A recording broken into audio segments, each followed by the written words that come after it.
darling clapper loader and camera operator. You've both worked really hard. Paimon thinks you worked even harder than us. Honestly, Paimon was getting a little tired of playing with the clapperboard by the end of it.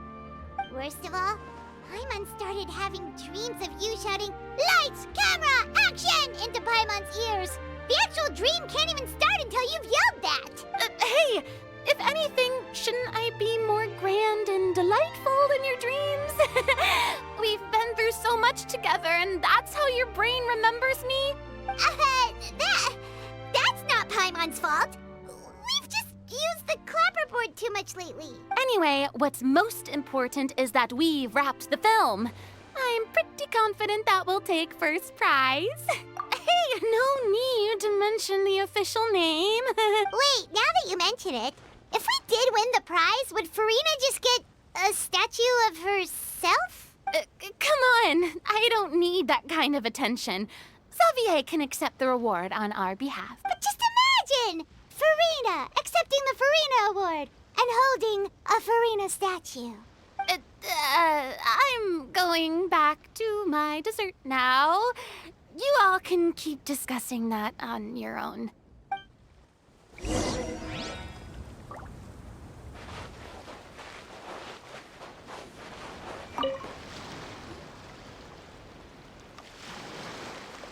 Chiori! Hey, you two. Are you not really into these kinds of big social occasions? Not particularly. But this is still better than Fontaine Fashion Week. But if this film becomes a big hit, people will definitely come flocking to your shop. Yes, that's highly likely. As long as the film can premiere as planned. Are you still worried about the case? That and all the obstacles we had to face today. You're right. It's as if all our bad luck just manifested at once. But why today of all days? No. No, it's nothing. We've already delivered the film to the editors, so there should be nothing more to worry about. How are you doing, Mr. Morris? You having a good time? Well, you could say that. Do you happen to know when the party is scheduled to end? Judging by how much fun everyone's having, I'd say probably not until well after midnight. Is there something that you still have to take care of at home, Mr. Morris? Oh, well, I'm just not a late night person, so I might take off shortly. Oh, no! Silly me. I almost forgot something super important. Oh, what is it? I prepared a whole batch of fireworks for the party, but I forgot to bring them over from the warehouse. Fireworks, you say? That's, truly a pity. Sorry things didn't go as planned. Could you help me carry them over, Mr. Morris? I won't be able to fetch all of them by myself. Me? Are you sure that you can't find anyone else? I just wanted to make this a surprise for everyone. The warehouse isn't far from here. We'll be there in no time. Pretty please, Mr. Morris. These are some of the best fireworks I've ever made. So I also want you to see them before you leave. They're stunning. I promise that they'll be a once-in-a-lifetime experience that you'll never forget. But... It's okay. Just come with me. If we're sneaky enough, nobody else will see us leaving. all right. The warehouse is right over here. I moved the fireworks there in advance, so it shouldn't be too much work bringing them back. It's still a ways away from the party. Sorry about that, Mr. Morris. It's probably because I'm used to carrying fireworks all the time, so it doesn't feel like a lot of work to me.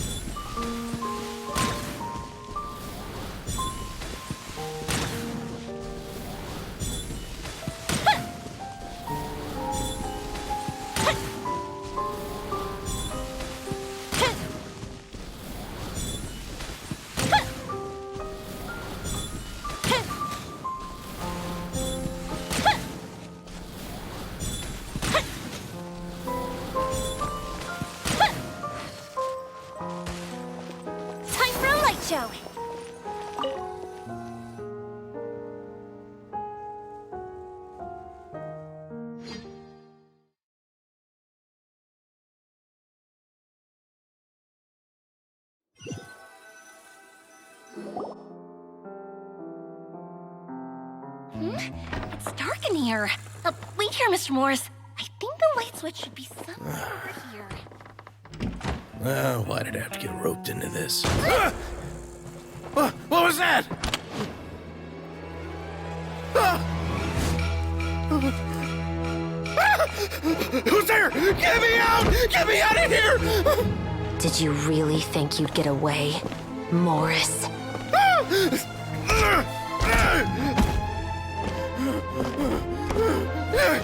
You've got the wrong guy. It wasn't me. I'm not the killer. You know, Eliza died a far more heroic death than this. She fought your assassin to the end, to save the children she had hidden beneath the floorboards.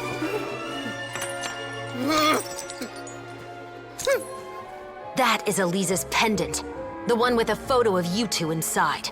The one you gave her. Ring any bells? It's a fake. It has to be. There's no way. No way your assassin didn't destroy it, you mean?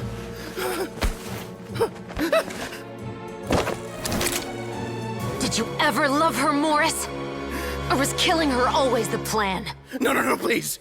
Listen to me. I told Eliza to keep us a secret. I paid her plenty for her silence. I never thought she'd keep the child. Everything was gonna come out, and I had no choice. She forced my hand. No! I'm begging you. I have money. Just name your price, please. You can keep your Mora, and you can go to hell.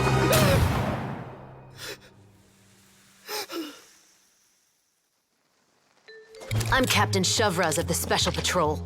Morris, you're under arrest for Eliza's murder.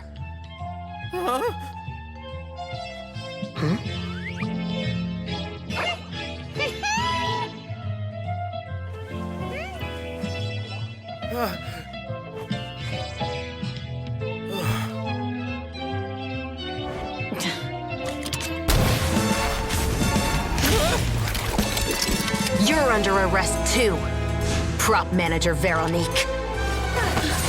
Or perhaps I should call you the second Musketeer.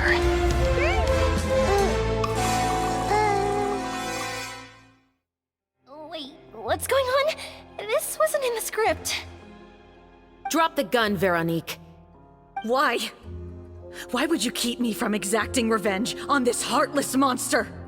Drop your weapon. This is my final warning.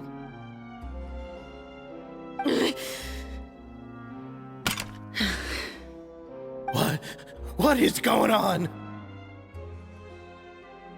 Do I have to spell it out for you, Morris? Everything that took place just now was staged to get you to confess the truth. But this last part is all improv, of course.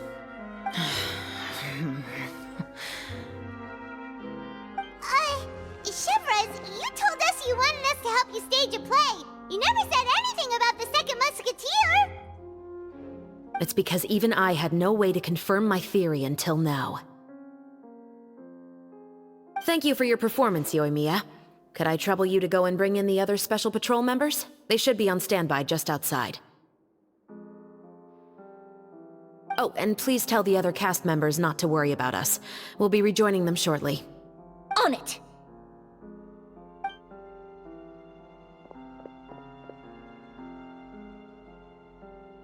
So what do you think, Morris?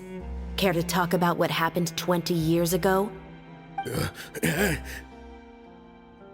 My patience is limited, you know. Don't force me to take you back to the interrogation room. I'd wager that you wouldn't last for more than a minute in there.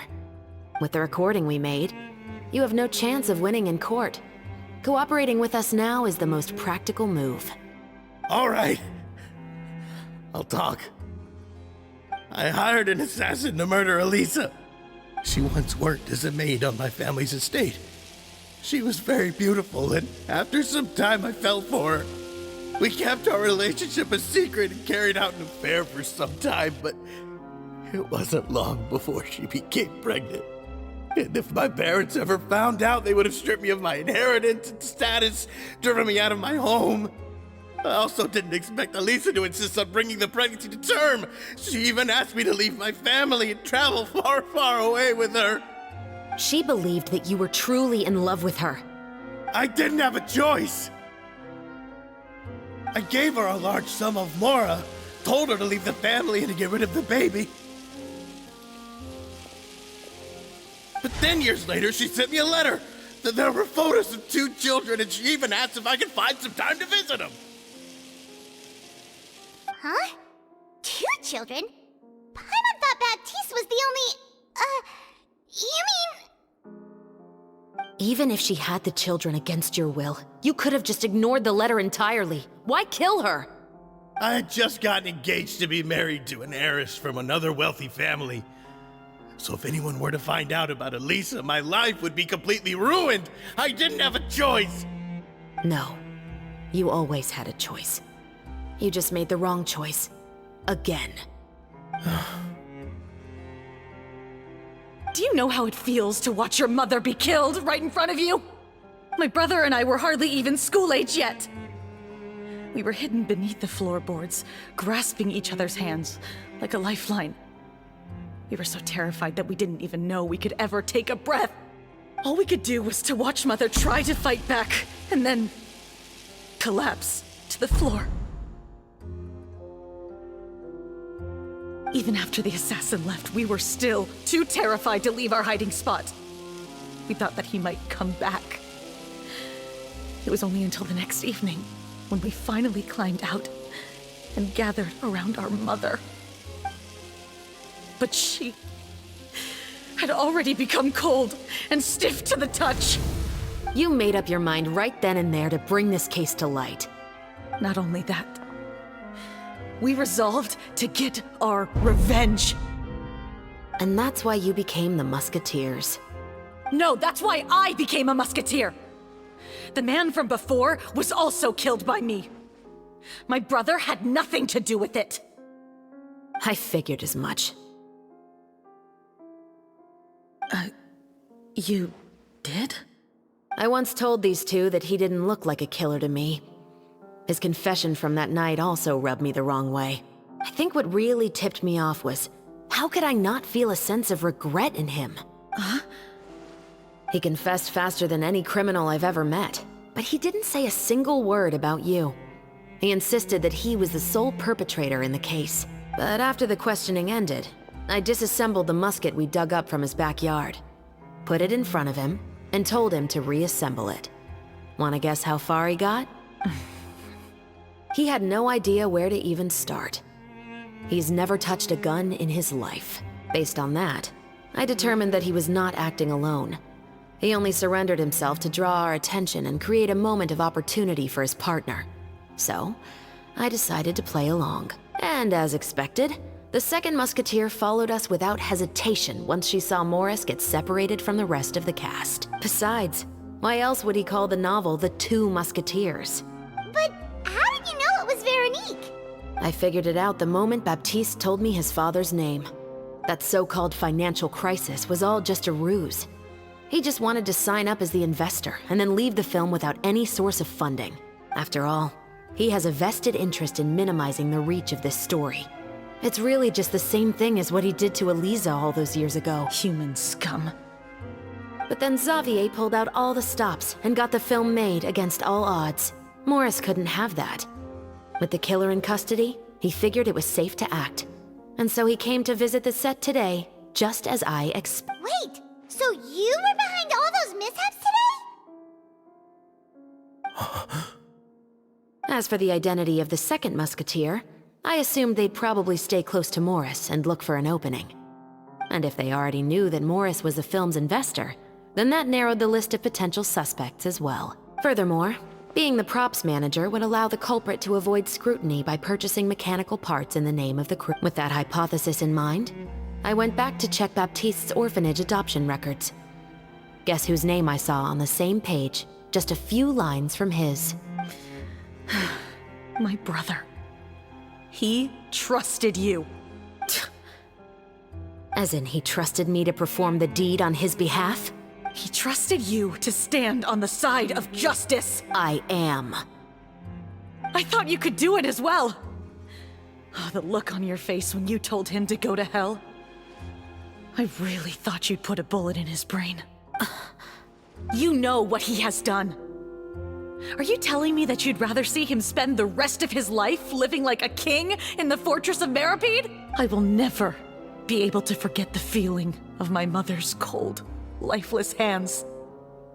And you would call this ending fair? Is this what you call justice? I won't lie, Veronique. I did hesitate when your brother first told me about the truth. I wondered. I agonized over whether I should really put a bullet in his head. So why don't you? Because that should never be how justice is carried out in this world. Perhaps, to you, justice is simply reciprocated. An eye for an eye, and a life for a life. But everyone has their own understanding of justice. If everyone were to pursue their own definition of it, there would be no more order in this world. Today, you'll kill Morris, and tomorrow, his children may come for you. The world cannot render judgments based on a desire for revenge. That will only lead to a cycle of revenge, as well as the destruction of order and civilized society. Fontaine is founded on a set of laws and a standardized code of justice. That is why we are the nation of justice. But with all that said, I will promise you this. Morris will not lead a cushy life in the fortress of Meripede. Chevreuse, the rest of the special patrol is here. Thank you so much, Yoimiya. Letelier, Terena, please take them away.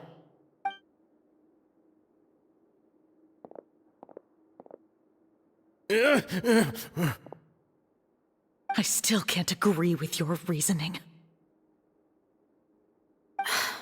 I know. Justice has not been delivered.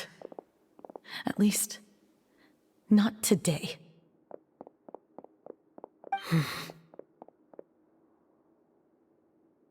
Chevreuse.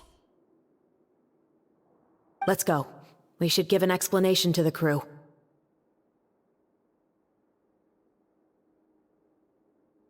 Thank you for your concern.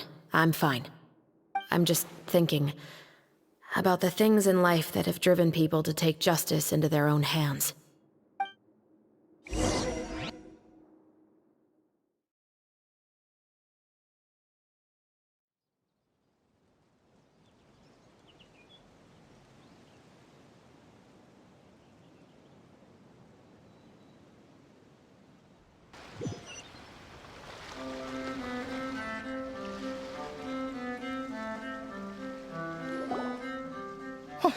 Who would have thought Morris would turn out to be... I'm at a loss of words. How could he have done something like this? I'm just glad that you're all safe and sound. Who knew that such a labyrinth of cases would be behind this story? Well, what should we do now? We have a finished film, of course, but should we still go ahead with the premiere? What do you mean? Shouldn't you be even more motivated to spread the word now that you've learned the truth? Chiori is right. I'd also like more people to see this story for themselves. But the real ending of the story seems to have deviated somewhat from the one in the script. Is that still acceptable to you, Miss Chevreuse? The call is yours. We still have time to reshoot an ending if that's what you'd like. No, it's fine as is. I like what we have for the catharsis. Romanticism is what gives works of art their appeal. Fiction is able to explore means of restitution that could never work in real life. Just like the real world, the world of stories also has its own set of rules and justice. These different possibilities are what initially drew me to reading in the first place. Sounds good to me. I support your decision. What about Veronique? Will she be okay? She will soon face her judgment alongside her brother and Morris. If I had to guess, they'll probably all be sent to the fortress of Meripede. I'll make sure to give Risley a heads up about it. Oh, you mean that kind of heads up? Exactly.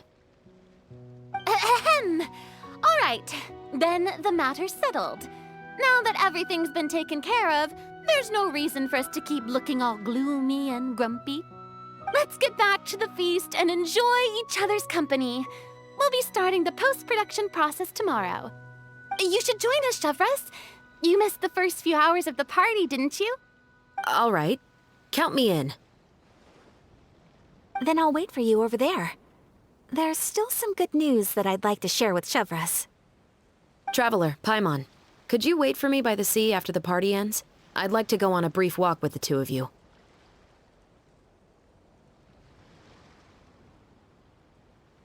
Thank you very much.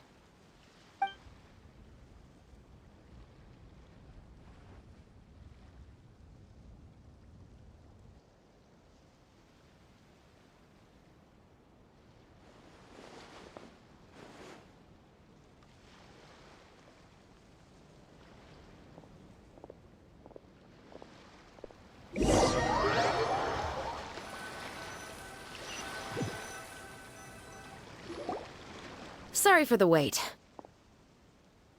Oh, we weren't waiting long at all. Is there something else you wanted to tell us? No, I don't have anything new to share. I just felt that since you were my investigation partners, I should have another conversation with the two of you.